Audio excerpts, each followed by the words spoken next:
Horch zu, das ist kein Kochtopf, das ist ein Opferkessel.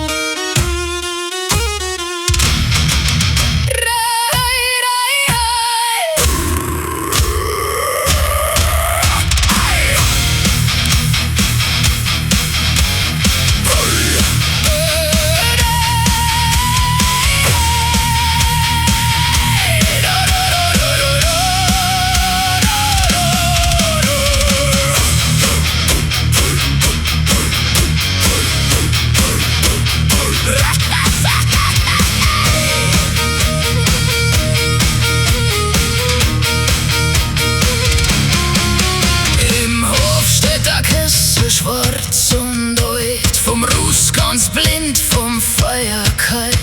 Meiner haben da die Brot noch gebrochen und bei der Nacht mit der Erd noch gesprochen. Katz sitzt da auf dem Stadeldach droben, der Mond hängt schief über schwarze Gruben. Im Misthaufen dampft noch ein letzter Rauch und im Grund rührt sie alter Brauch. Hörst du's nicht? Hörst du's nicht? Hörst du's nicht? Was drunten noch wach? In der finstern Nacht, der Kessel vom Hain ruft tief in mich ein, bis die Wurzeln im Grund wieder Namen schreien. Der Kessel vom Hain kocht Blut, Rauch und Stein, und wer ihn hört, geht nimmer heim.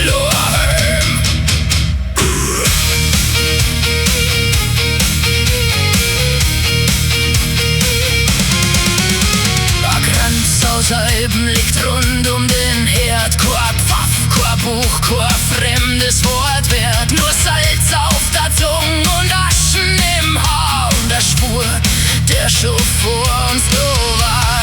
Die Bäuerin sagt nix, doch ihr Blick bleibt wach. Sie streicht 3 Runden